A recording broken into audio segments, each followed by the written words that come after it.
Hello दोस्तों, अस्सलाम वालेकुम एंड नमस्कार। उम्मीद करती हूँ आप सब लोग खैरियत से होंगे। अल्हम्दुलिल्लाह मैं भी बहुत अच्छी हूँ। आज मैं आपको सुनाने जा रही हूँ एक कहानी जिसका नाम है माँ की अनमोल ममता की कहानी। रात के 2:30 बज रहे थे। फ़ोन की रिंग बजती है। 25 साल का समीर नींद से जागकर बड़ा खुश होकर फ़ोन को रिसीव करता है। खुश इसलिए होता है क्योंकि उसकी गर्लफ्रेंड बिना टाइम देखे कभी भी उसको फ़ोन कर देती है। फ़ोन की दूसरी तरफ से आवाज़ आती है, जन्मदिन मुबारक हो बेटा। आज मेरा बेटा पूरे 25 साल का हो गया है। मैं बहुत खुश हूँ। माँ की आवाज़ सुनते ही समीर के चेहरे के एक्सप्रेशन बदल जाते हैं।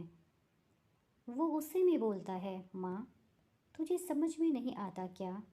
इतनी सी बात के लिए मेरी नींद ख़राब कर दी। यह बात तो तुम मुझे सुबह भी बोल सकती थी।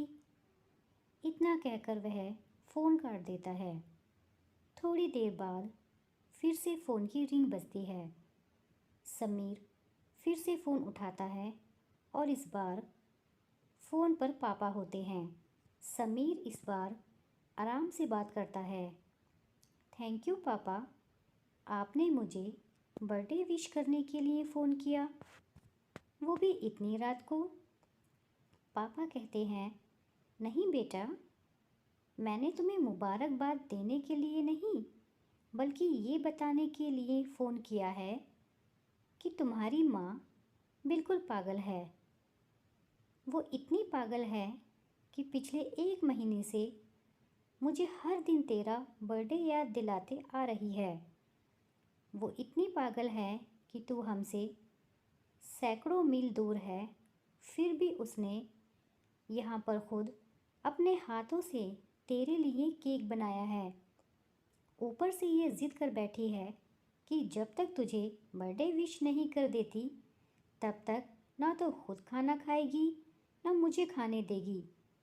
समीर सब बातें ध्यान से सुन रहा था और उसे ये महसूस भी हो रहा था कि उसने अपनी माँ को बहुत बुरे शब्द बोल दिए हैं।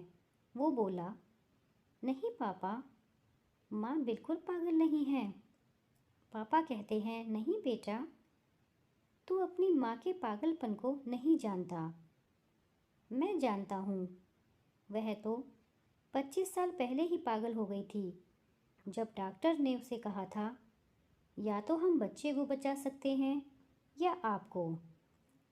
उसने बिना एक सेकंड भी सोचे बच्चे को बचाने का फैसला ले लिया और मुझे भी कसम देकर उस फॉर्म पर साइन करने के लिए मना लिया था जिस पर लिखा था उसकी ज़िंदगी इस ऑपरेशन से ख़तरे में है और अगर उसे कुछ होता है तो उसके ज़िम्मेदार डॉक्टर नहीं होंगे। अब तू ही बता, बिना तुझे देखे जो औरत तेरे लिए मरने को तैयार हो जाए उसे हम पागल नहीं कहेंगे तो क्या कहेंगे? इतना कहकर पापा ने भी फ़ोन रख दिया। समीर ने भी अब ये महसूस किया था कि वह जो कर रहा था वो भूल नहीं, गुनाह था। हाँ, एक बार किसी इंसान को दुख दो तो कोई बात नहीं, लेकिन भगवान को दुख देना गुनाह ही होता है और माँ भगवान से कम नहीं होती। पछतावे के आंसू उसकी आंखों से बह निकले।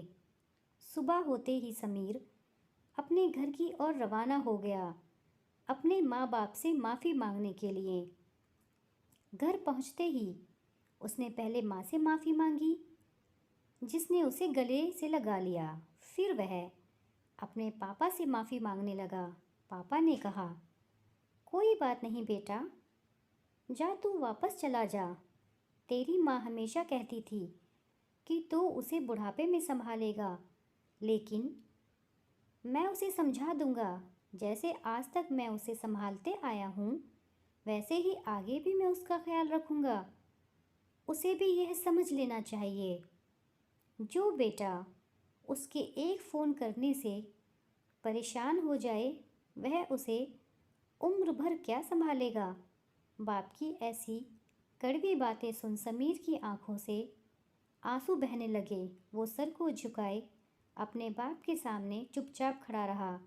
अपने बेटे को परेशान देख माँ आगे आती है और पापा को कहती है, जाने दीजिए, माफ़ कर दीजिए, हमारा ही बेटा है। दोस्तों, माँ की ममता का मोल ना कोई लगा पाया था, ना कोई लगा पाएगा। इसलिए हमेशा अपने माता पिता की सेवा करें, उनको खूब सारा प्यार दें। धन्यवाद।